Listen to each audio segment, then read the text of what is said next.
Hi, I'm Ali Silva. Welcome to News 525, presented to you by Liv, Ali, Kara, Brooklyn. Today we will be talking about the current state of the government. What a great topic, Ali. What do you think about the current state of the government? Well, Brooklyn, I thought long and hard about the USA's current state, and I think we're doing good, but we really need to get that debt down, and we will come back later to talk more about the debt. Okay, now on to Kara, who is going to talk about the GDP and the business cycle. GDP is the gross domestic product. This is the dollar amount of all goods and services produced within the physical borders of the United States in 1 year. This measures macroeconomics and includes goods, services, and structures, such as houses and buildings.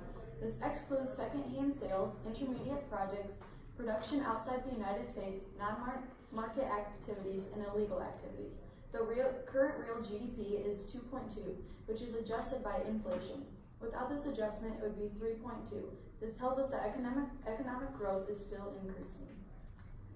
Inflation is a general increase in prices and a fall in the purchasing value of money.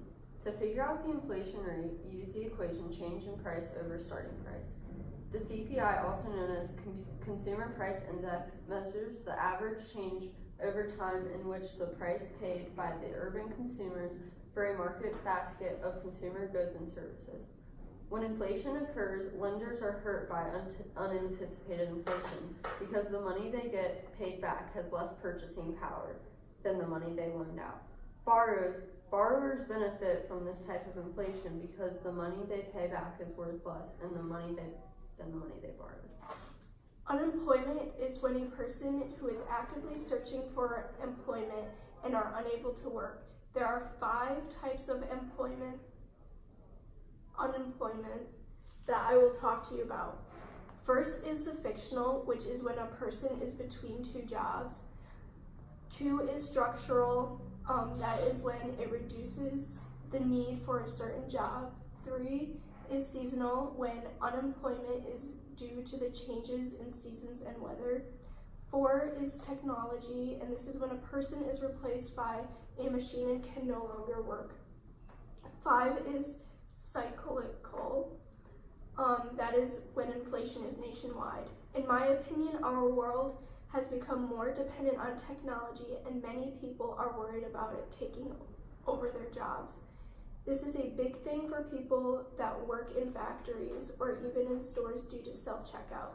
Technology is now taking over the world. I will show you the unemployment rate on this billboard. The national is 3.6%, Michigan is 4.0%, Florida is 3.4%, and California is 4.2%. I will now pass this on to Kara to talk more about the business cycle. So now moving on to the 4 phases of the business cycle. There are expansion, the peak, contraction, and the trough. We have this poster to show you exactly how it works. So this is the 4 stages of the business cycle. So for expansion, there is increase in employment, GDP, and inflation. The recession and contraction, there's decrease GDP, employment, and decrease inflation. And then this is the GDP trend line, and then at the peak, it is decreased 2 quarters. The expansion is increasing GDP, employment, and inflation, and is characterized by increasing employment, economic growth, and upward pressure on prices.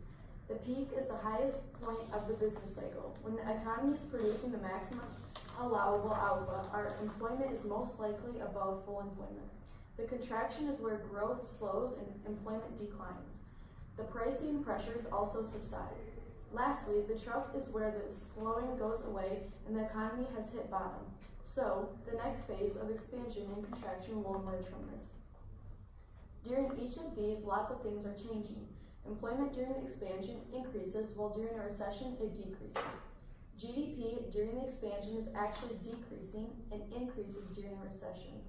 Finally, inflation during expansion is also increasing and decreasing during a recession. At this time, we are in a current state of expansion, and have been in the state for 10 years since 2008.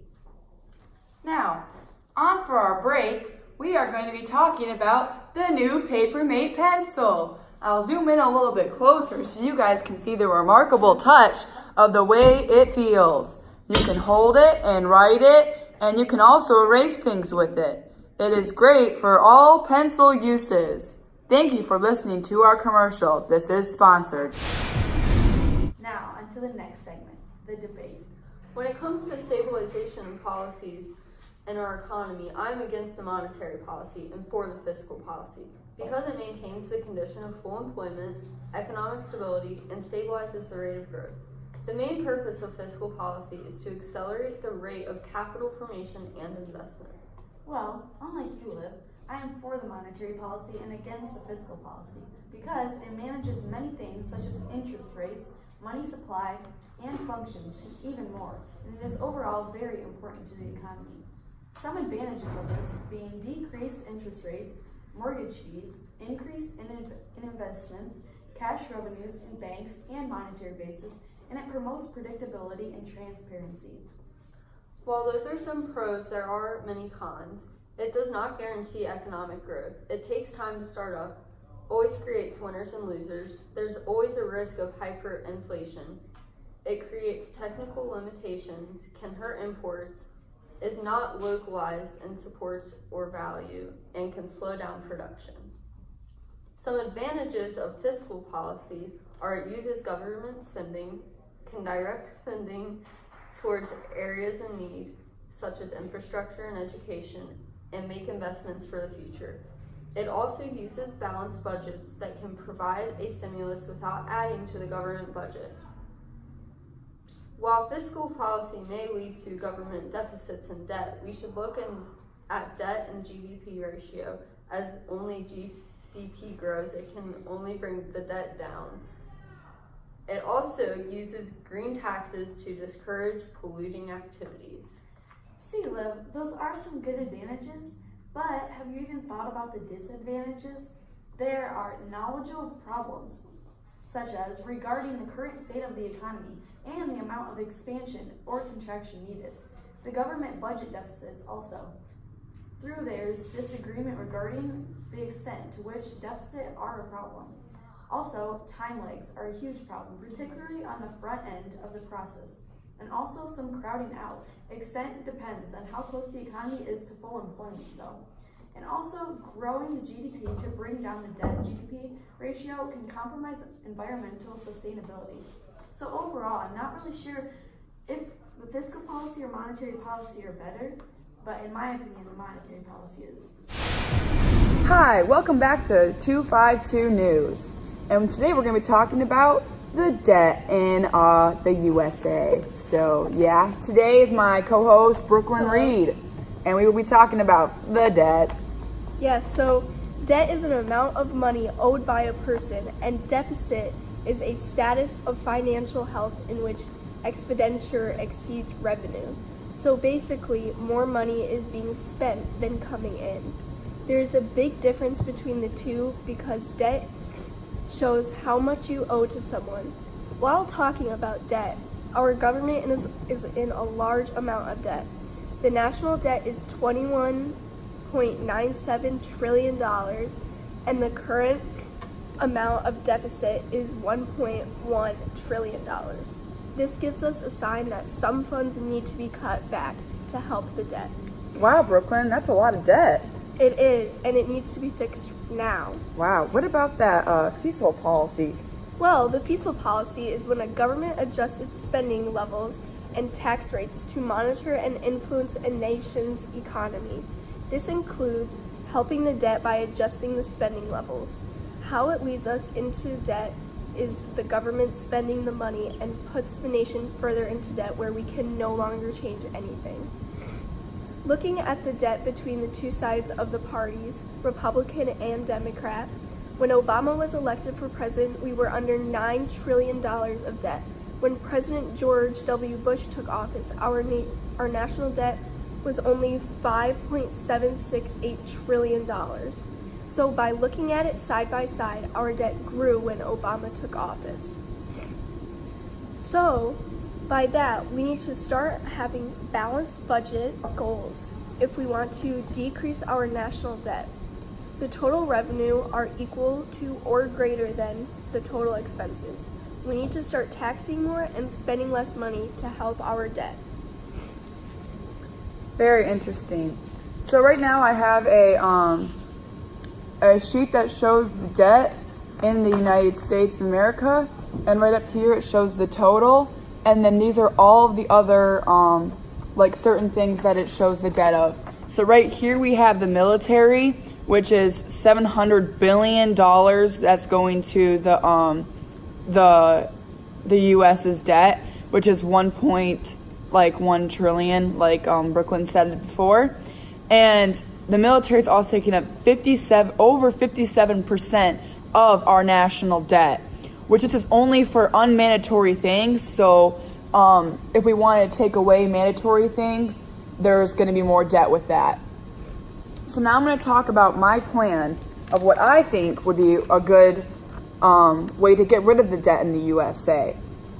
I don't know about my other anchors, but I think we have a way to help our debt problem. Right now, the USA is spending $700 billion on military, which makes almost 60% of our national debt. I would cut 20% of that, which would help also economic growth, which has been proven that all military spending has done a negative impact, not only on the U.S. economy, but other wealthy countries. Charge more for already thriving franchises like McDonald's or Wendy's to help pay for Medicare so our nation's taxes won't have to.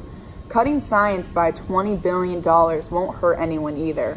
I realize that jobs would be lost, but there is a price to pay for every decision the U.S. makes. That just means the stakes are higher and people will work harder.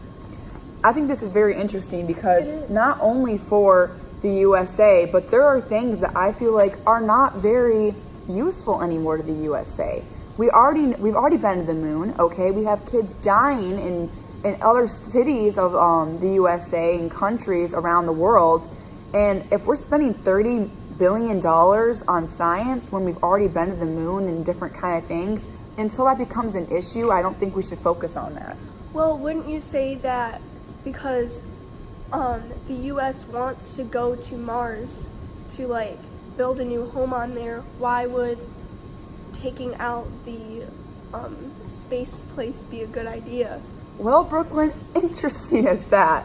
I don't think that the U.S. needs a home on Mars. I think we should focus on the home in the U.S. right now. But isn't our planet dying? Our planet's dying because of us, Brooklyn. I mean, we have to think about what we can do to help save our planet. So shouldn't we cut things that make the planet die? And what would you think that's a good idea to cut? Right now we have transportation at $26.3 billion. Well, transportation puts pollution into the air. People can walk and ride bikes around town. True, very true. Brooklyn has a great point on that. I think also education, we could cut that. I think we could cut that by at least 10%, which that will make it negative 4%. I say that's a bad idea because we need to have education to educate our younger generations in order to... Now imagine if we took all the money from the school area, not all the money, but I'm saying a portion of the money. So we just give out computers to everybody. The first computer is free, just like we do right now. But instead of having to go to school, it's all online. Okay. And then I think for a certain amount of time, though, younger kids to get social interactions when they're younger to make sure their social life is good, we can have it up to a certain point of education where they will be in school. But if we cut down all the schools around us and just did laptops completely, we would save money on electricity, water bills, even the buildings itself and all the stuff that's inside of it. Okay. We wouldn't really need much anymore. Okay, I really agree with that. Thank you, Allie. All right. Well, that was News 525 today, and we will be back to you with a later segment. Thank you. To wrap up for today on 525 News, we talked about the GDP, which is gross domestic product, the 4 phases of a business cycle, which are the expansion, peak, contraction, and the trough. Very interesting. We also covered the monetary policy and fiscal policy, and inflation, and way more. All right. And we also covered today about the nationals debt. And you know what? Let us know on our Facebook site about what you think we should do about the national debt. We would love to hear it here at 525 News. All right? Have a great day and the rest of your night.